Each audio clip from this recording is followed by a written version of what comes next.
Un minuto porque esa no es la diapositiva que quiero.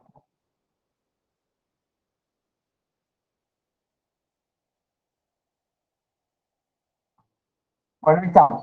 Bueno, hablando un poco de esto del sistema nervioso, lo que podemos hacer nosotros en el laboratorio, yo les había hablado un poquito la otra vez de toda la parte de antígenos, anticuerpos, de Epstein-Barr, de citomegalovírus, de la varicela zoster, etc.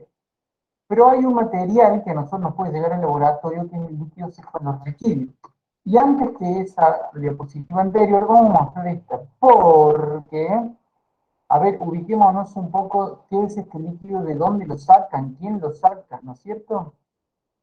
Este líquido corre por la intimidad de nuestro cuerpo, ¿no es cierto? Bañando médula, bañando ahí entre las meninges.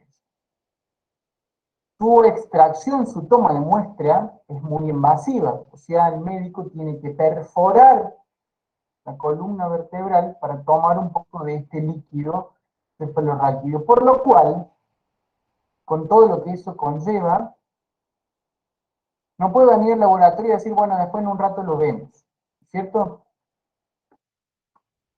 Entonces, este líquido cefalorraquídeo que llega a nuestro laboratorio se convierte en la prioridad del trabajo. Y eso es algo que lo pueden notar desde ya. Se convierte en la prioridad del trabajo. ¿Y esto por qué? A ver si lo vamos a ver. Hablando un poquito de líquidos cefalorraquídeos, sabemos que se escucha bien. Miguel dice que se escucha cortado. Sí, se escucha bien, profe. Se escucha bien igual. Genial. Este líquido cefalorraquídeo que circula por la intimidad de nuestra médula es un fluido, es un ultrafiltrado del plasma, ¿verdad? Que tiene como funciones principalmente la amortiguación y la lubricación. Sin ese líquido, nuestro cerebro estaría directamente en contacto con el cráneo, lo cual ante un golpe, un sacudón, una caída, sería como bastante traumático, ¿no es cierto? Dañar el cerebro. Lo mismo que nuestra médula. Entonces ahí tenemos una función importante. Otra función importante que tiene este líquido cefalorraquídeo es el medio de intercambio entre nutrientes y los metabolitos de las células, ¿no es cierto?, de este sistema nervioso. Por lo cual, entonces yo ahí ya puedo presumir algo. Si hablo de que un intercambio entre nutrientes y metabolitos, un primer nutriente de cualquier célula del organismo puedo entender que es la glucosa, ¿verdad? El motor de energía, el combustible de energía. Entonces puedo ya presumir que la glucosa es un componente normal de este líquido cefalorraquídeo, ¿no? Un primer dato que puedo. Ahora bien, si también este líquido va a recibir algún metabolito, puedo entender, por ejemplo, algún metabolito común y corriente del organismo que hayamos visto. Y sodio, por ejemplo, además para la unión, por ejemplo, entre neuronas. Sodio, pero particularmente algún metabolito. ¿Cuál? ¿Potasio? Esos son cationes que van al equilibrio hidroeléctrico. Estoy hablando de metabolitos. O sea, algo se usó y se descartó algo. ¿Ese metabolito qué es? ¿Cuál puede ser? Una urea, una creatinina, ¿no es cierto? Bueno, entonces puedo entender también que urea y creatinina en pequeñas concentraciones también habrá en este líquido cefalorraquídeo. Por decir algunas cosas, ¿verdad? Ahora fíjense qué poquita es la cantidad de líquido cefalorraquídeo que tenemos nosotros. El adulto promedio tiene entre 90 y 150 mililitros de líquido cefalorraquídeo, frente a otro extremo como puede ser un neonato, o sea, un recién nacido de apenas 10, 20, hasta 60 mililitros. Porque esa es otra cuestión. Él puede regular su volumen dentro de esta cavidad, ¿no es cierto? Pero esos son los valores que manejamos. Entonces yo ahí ya puedo desprender No, estás limpio. Otra información. No va a ser mucha la cantidad de líquido cefalorraquídeo que yo pueda extraer, ¿verdad? Porque si estamos hablando de apenas, por ejemplo, un bebé al que le tengo que punzar la espalda, y 50 mililitros no le puedo sacar porque lo dejo seco ese porcentaje. Bueno, todos esos factores se piensan a la hora de tomar esta muestra de líquido cefalorraquídeo y de mandar al laboratorio. ¿Por qué los digo? Yo también. Porque uno le puede decir al médico, che, vos sabés que me fue insuficiente la muestra, tráeme otra. Y me van a querer echar, literalmente, del hospital. Se están prendiendo muchos micrófonos, presten atención. ¿Se entiende Fede, por qué? Sí, David. sí, sí. No, quería, he visto algunos procedimientos que se realizan para lo que es líquido cefalorraquídeo, y cuando hacen extracciones impresionantes, muy poquito, o sea, de la aguja, ¿no es cierto? Cuando punzan sale gotita, gotita, gotita, gotita. No es que sale cantidad abundante, sino muy poco es Exactamente. lo que se recolecta. Porque también es otra cuestión. No es que es un gran volumen de líquido y hay una médula flotando ahí adentro, ¿no es cierto? Es tan poquito líquido apretado entre los tejidos, ¿no es cierto?, que discurre por esas cavidades. O sea que no voy a esperar a abrir un chorro como un pico y va a salir líquido, no. Hay de conteo, de gotas. Con lo que le decía de la cantidad, si yo tomo mayor cantidad de la que debería, puedo hacer colapsar la presión interna de esa cavidad, ¿no es cierto? Pensemos que está todo unido, lo que es encéfalo con la médula, bañado por ese líquido. Por lo cual toman apenas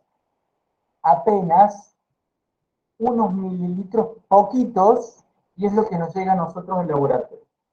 Entonces, volviendo, es un ultrafiltrado del plasma porque tiene que pasar a lo que se llama la barrera hematoencefálica, ¿no es cierto? Conocida, seguro que conocen.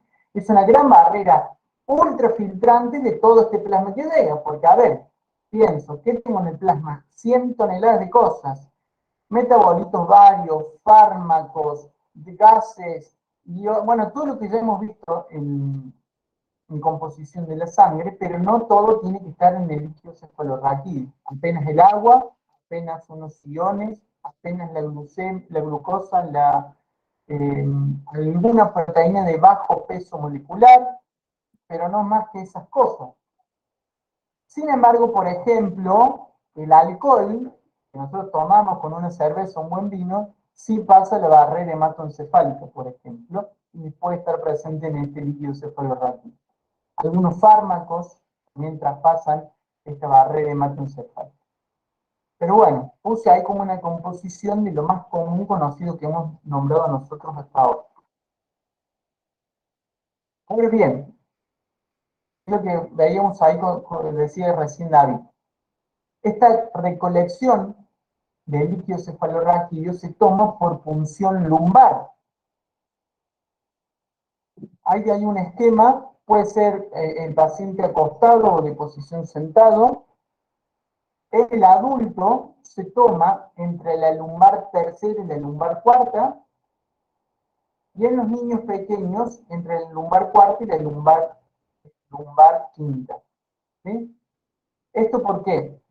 Porque recuerden que la longitud de la médula no llega hasta el extremo final de la columna, sino que en los adultos es un poco más corta que la del niño. Por eso la del niño se toma más abajo que en la posición de los adultos. Obviamente que si yo tengo que perforar esta columna vertebral con una aguja, hay un anestésico, recién lo vieron con Maja, que es lo que hace un anestésico, suprime toda sensorialidad del área, ¿sí? Y también, quien vaya a tomar esta muestra de líquido cefalorraquídeo, que no somos nosotros, es un médico, tiene que hacer una antisepsia muy meticulosa. ¿A qué me refiero con muy meticulosa? Pensemos la gravedad de esto. Estoy por irrumpir en una cavidad que no tiene contacto con el medio exterior, está al vacío ahí adentro, que prácticamente es estéril para cualquier otro microorganismo que no sean apenas unas células propias del organismo, y yo voy a meter una aguja ahí. Bueno, una buena antisepsia, se hace un campo estéril, ahí en ese dibujito no lo muestre, pero si no, se hace con alcohol, con yodo, de vuelta con alcohol, se cubre ese campo que también está esterilizado, entonces se deja solo visible el sitio de punción. ¿Entre dónde? Ahí entre los espacios intervertebrales, bien, ahí en esos dibujitos, ahí va la aguja a tomar este líquido cefalorraquídeo. Algo importante, yo no lo he visto he visto cómo tomaban esta muestra, sí, lo he visto, pero no me acuerdo de esta parte, sin embargo está en los libros, por eso se los menciono. También en ese momento de punzar se mide la presión que hay dentro de esa cavidad, y si la presión es normal, ahí se puede tomar el líquido, el volumen que necesitemos.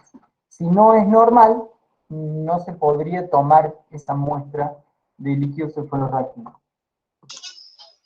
Perdón, Fede, esa presión va a ser en toda en ese caso, en alguna parte de donde se tome, me decís, si podés pasar la filmina anterior, solamente entre las lumbares, ahí la tercera y la cuarta nada más. Sí, es que no hay otro sitio de punción. Yo no puedo tomar arriba en las dorsales y en las cervicales, no. Se toma en la tercera entre la tercera y la cuarta, sí o sí.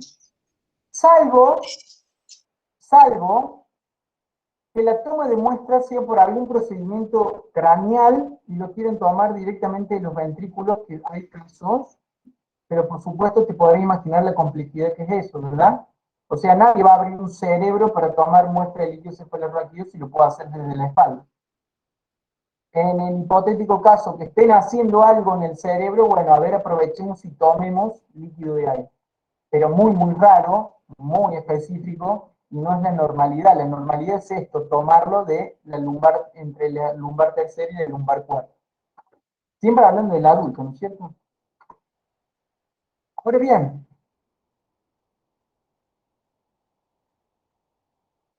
como les decía eso recién, a mí, por ejemplo, me tomaron líquido cefalorraquídeo. Yo cuando tenía 4 años, el virus de la varicela se me alojó en el encéfalo y tuvieron que tomarme todas las estudios que se hacen para ese tipo de cosas, y también me tomaron de la lumbar. De las lumbares también me sacaron ahí. No recuerdo yo mucho, la verdad, pero era muy chiquito, pero ahí veo chicas que dicen que sí, también se lo han tomado. Bueno, hay un paréntesis en ese dato, porque puede ocurrir que trabaje en el hospital de niños, en el pediátrico, no sé qué. El virus de la varicela, 1 de cada 1000 casos, dicen las estadísticas aproximadamente, produce encefalitis a consecuencia de la varicela. ¿Qué me pasó particularmente a mí? Pérdida de memoria, pérdida del caminar, fotofobia, o sea que la luz cualquiera, así sale un velador, sentís que te queman los ojos, pérdida de la estabilidad, o sea, vértigo y mareo constantemente, falta de apetito, bueno, y demás. Obviamente es como que si tuvieras un virus en el CPU de la computadora no te va a funcionar nada. Puede llegar a haber esos casos. Otros virus, a ver que afecten el virus del Epstein-Barr, es terrible ver a la gente internada con Epstein-Barr porque a veces, por ejemplo, les duele un brazo, pero no pueden mover el brazo, entonces es terrible.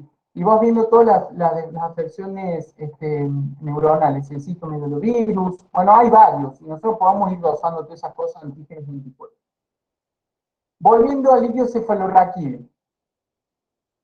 Aproximadamente, vamos a hablar de un paciente adulto, ¿no es cierto? Después la cosa pediátrica la van a ir aprendiendo en sus centros donde trabajen o hagan las prácticas. Se toman aproximadamente 10 mililitros de este líquido cefalorraquídeo y presten atención a lo siguiente porque es muy importante el diálogo con el médico en esto que va a pasar ahora. Estos 10 mililitros que tomaron lo tienen que fraccionar en por lo menos 3 tubos estériles. No puede ser un tubito cualquiera que saque un cajón. Estériles. ¿Y esto por qué? Porque este líquido cefalorraquídeo, que es poquito volumen, igual a mí te digo, me parece mucho 10 mililitros, pero la bibliografía lo dice así, así que lo respeten. A este líquido cefalorraquídeo se le tienen que hacer por lo menos 3 grupos de análisis. El primero de ellos, un físico-químico inmunológico. El segundo de ellos, un estudio microbiológico.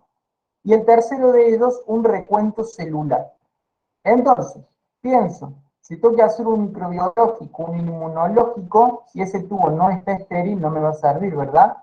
La bacteria que encontré, ¿es del tubo o es del líquido cefalorraquídeo? ¿Se entiende? Bueno. Entonces, por lo menos 3 tubos estériles. ¿Qué pasa si, por ejemplo, a ver, situémonos, es un bebito recién nacido, un neonato? Claramente 10 mililitros no le puedo tomar si yo acabo de decir que lo normal es de 10 a 60. Le vacié la médula a ese chico. A veces toman nada. Toma y arréglatelas. Bueno, si ese llegase a ser el caso, el primer estudio que se hace, ¿cuál es? De los 3 que muestra ahí. El físico-químico. No. Físico-químico. El El microbiológico. Recuento. ¿Recuento? El microbiológico. El microbiológico. Yo tengo que evitar cualquier contaminación con algún otro agente patógeno que no sea la bacteria o que yo esté tratando de aislar de ese líquido. Entonces, hermano, me pude sacar este único tubo, listo. Primero que hago, cultivo, taca, taca, taca, después veo color, turbidez y demás. Si no, ese es el orden en el que se llenan los tubos. Sacan el líquido, primer tubo físico-químico inmunológico, segundo tubo microbiológico, tercer tubo recuento celular. Por lo menos. ¿Qué vemos en imágenes? En realidad esa imagen debería estar más adelante, lo voy a decir ahora. Vemos 4 posibilidades.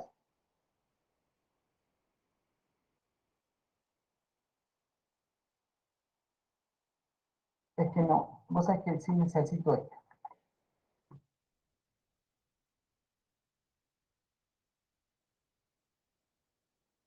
En el estudio físico-químico de este líquido cefalorraquídeo, yo tengo que ver qué color tiene, qué aspecto tiene, básicamente, ¿no es cierto? Después en el químico hago las glucosa, proteínas, lactato.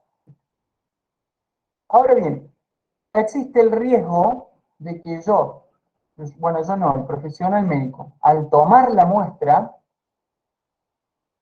pincha algún vasito capilar que esté dando vuelta por ahí. Eso implica que pueda haber presencia de sangre en ese líquido cefalorraquídeo. Ahora, ¿cómo sé yo que esta sangre en este líquido cefalorraquídeo es por traumatismo al tomar la muestra o es propia de alguna patología de que está haciendo perder sangre en ese compartimento donde no debería haber sangre? Bueno, hay formas de ver. Generalmente, si yo lo voy a ver al microscopio y veo hematíes frescos en cantidad, claramente es un traumatismo recién sacado. Tomé la muestra, dañé un vaso, cuando tomé saqué capilaridad. Si yo ya veo, no veo hematíes frescos, y ya empiezo a ver la degradación de esos hematíes, puedo presumir entonces que esos hematíes estaban en el líquido cefalorraquídeo y no en la punción. De ahí se desprende algo que se llama de aspecto o de color xantocrómico.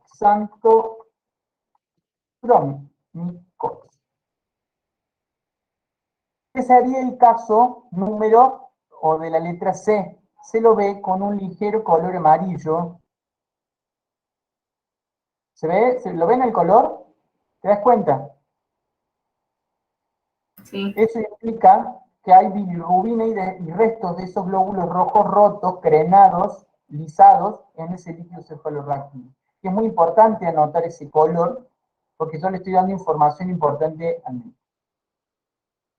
En el cuadrante A vemos los 3 tubos que se tomaron con un líquido cefalorraquídeo normal a priori en el aspecto físico, ¿no es cierto? Color transparente, límpido, Muchas veces también ese aspecto muy límpido, muy transparente, se llama cristal de roca. No sé dónde habrán visto un cristal de roca, pero así se llama. ¿Por qué? Porque parece como si imitásemos a un cuarzo muy transparente, ¿viste? Bueno.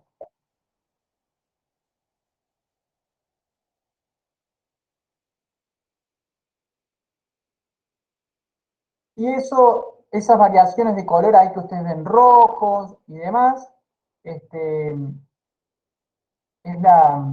la presencia de la sangre fresca en el B y en el D. Por eso les decía yo que es muy importante esto de hablar con el médico. Si es un médico copado, te va a decir, che, vos sabés que me costó sacar el líquido, es muy probable que esté contaminado con hematíes, bla, bla, bla. O hay uno que te va a decir, che, tomate dejo el líquido y me voy. No, pará. La punción fue limpia, hubo una buena antisepsia. Contame un poco de cómo se tomó, porque yo no tomé la muestra, a mí me llegó, yo necesito saber qué es lo que hay por detrás también. ¿Se entiende lo que digo? Bueno, sí, Azul. Hola Fede, tengo una pregunta de la imagen anterior, ¿puedes volver? Sí, vuelvo.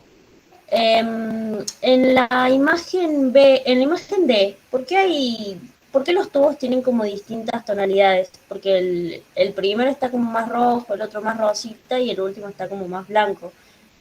¿Por qué pasa eso? Ahí te digo, mira.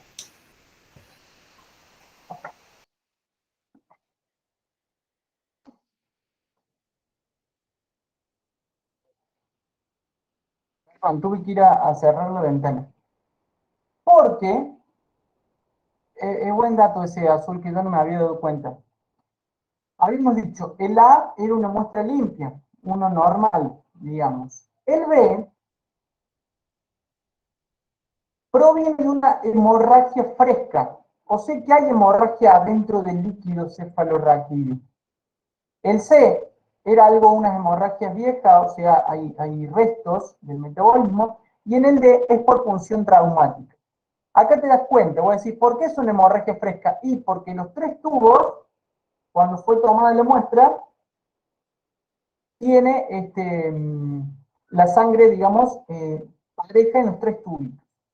Pero en el D, recuerden que el primer tubo es la primera muestra que sale, el segundo es la segunda muestra que sale y el tercero ya es la más limpia. Porque esto es así, se pinchó la médula y de ahí de la médula va goteando por la boquita de la aguja, de la jeringa, y van tomando con el tubito ahí donde va saliendo. Entonces, en la D, como fue traumática, las primeras gotas que van a salir con la sangre del trauma, ¿no es cierto? Que pincharon. Pero ya las últimas, del tercer tubo, ya es líquido limpio propiamente dicho. Entonces, la B es una hemorragia fresca del líquido cefalorraquídeo y la D es la función traumática esta que yo les estaba diciendo. ¿Se entendió lo que dije? ¿Tiene algún,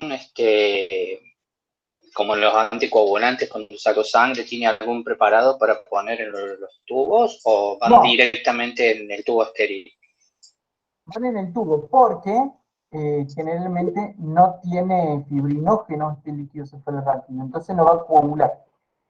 Tiene en pequeñas cantidades muy chiquitititas, pero no le pones ni anticoagulante ni nada al tubo. Viene así como está. Y dura bastante. Bueno, pregunta. Una cosita, hemorragia fresca sería, por ejemplo, si tuvo un accidente y tuvo un golpe en la espalda, o sea, una hemorragia de recién por algún accidente o algo así. Claro. ¿Por qué? Porque la sangre es fresca. Si yo seguramente el B lo veo en microscopio, voy a ver los hematíes intactos. ¿Sí? Una rotura de algún vaso que drenó sangre en el compartimento, un traumatismo fuerte, algo que está pasando adentro de esta cavidad que me está aportando hematíes a ese líquido. Fede, ¿y el C también es límpido? El C era santocrómico, Ah, era de alguna hemorragia vieja, ya de anterioridad. Entonces, en el 1 veíamos el color y la turbidez. La glucosa, acá es importante lo siguiente. Por ejemplo, para medir la glucosa del líquido cefalorraquídeo, yo le tengo que comparar con la plasmática. Como yo dije recién, que la glucosa sí atravesaba esta barrera hematoencefálica, ¿verdad? Lo dije, ¿cierto? La concentración de glucosa del líquido cefalorraquídeo es aproximadamente el 60 o el 70% de la plasmática. O sea que yo a ese paciente le medí glucosa tanto en plasma como en líquido cefalorraquídeo. Y ahí veo, bueno, si en plasma tenía 110, en líquido cefalorraquídeo debería tener el 60, el 70% de ese 110, normalmente hablando. Proteínas. Hay presencia de proteínas de bajo peso molecular, proteínas de bajo peso molecular. Esto se los voy a nombrar, ¿sí? También como por encima, porque esto lo tienen que ver bien en definitiva, entonces en los hospitales propiamente y ya con la información más nueva, ¿no es cierto? Yo les estoy hablando de la generalidad. Proteínas de bajo peso molecular, una concentración normal, más o menos entre 15 y 45 miligramos por decilitro. Y algo que sí es muy importante también en el líquido cefalorraquídeo es el lactato. Primero porque es independiente de la concentración plasmática. Segundo, porque un aumento en la concentración, fíjate lo que voy a decir, un aumento de la concentración de lactato en el líquido cefalorraquídeo es indicativo de una hipoxia cerebral. ¿Y qué pasa cuando hay cuando hay poca aporte de oxígeno al cerebro? Muerte celular.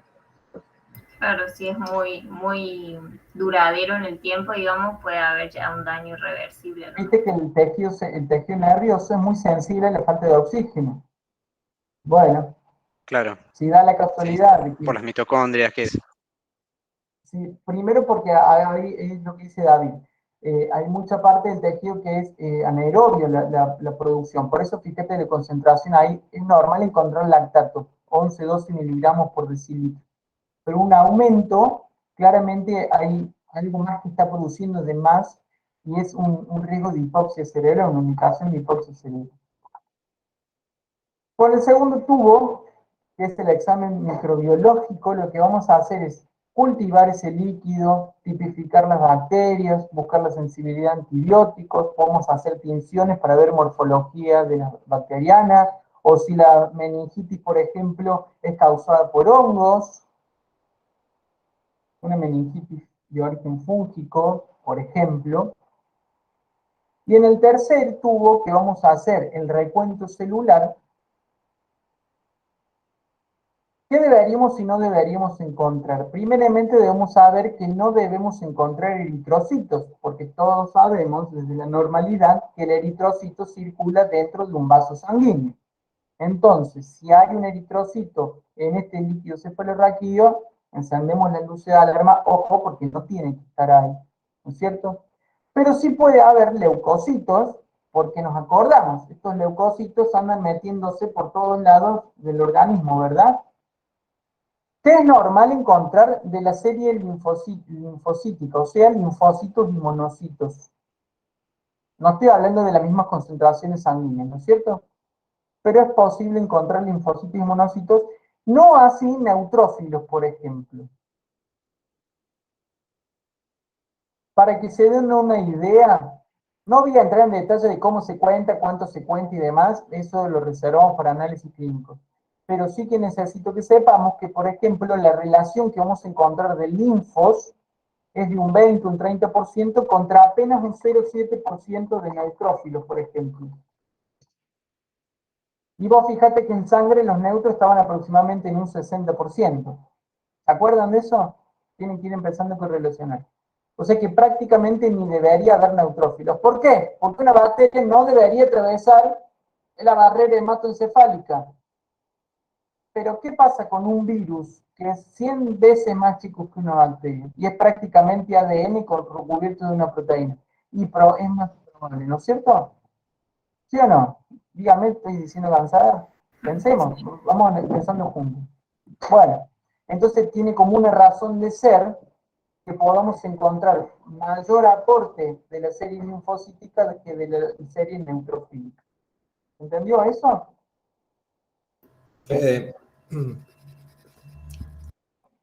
¿Qué hace de distinto, por ejemplo, a un meningococo del resto de las bacterias que puedan llegar ahí?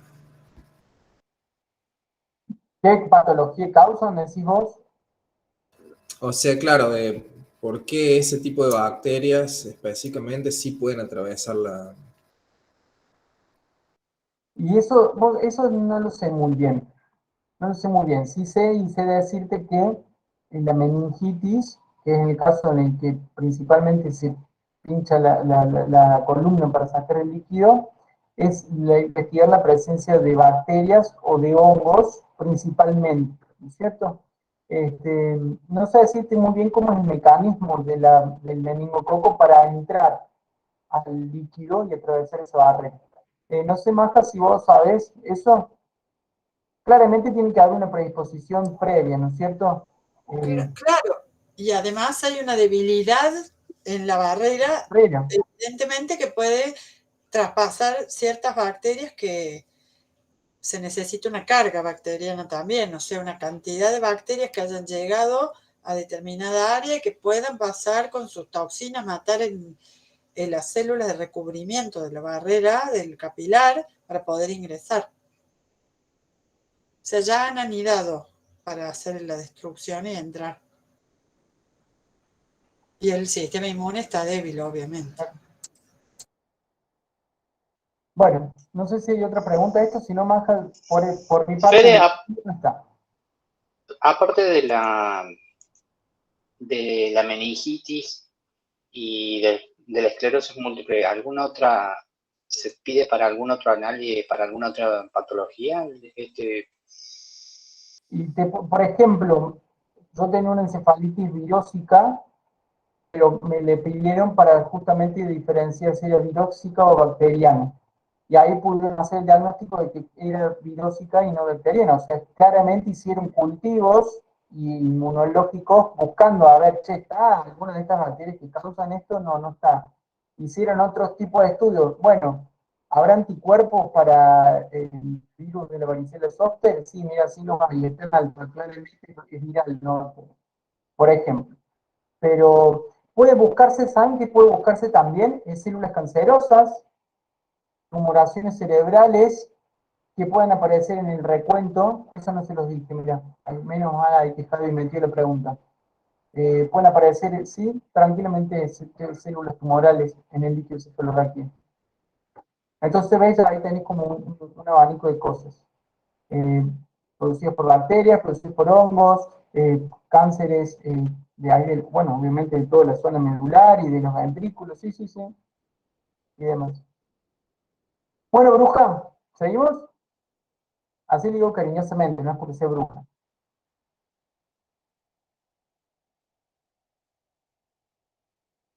Maja. No sé Sí, sí. No, me ofendí, ahora no quiero volver a clase. Es bruja de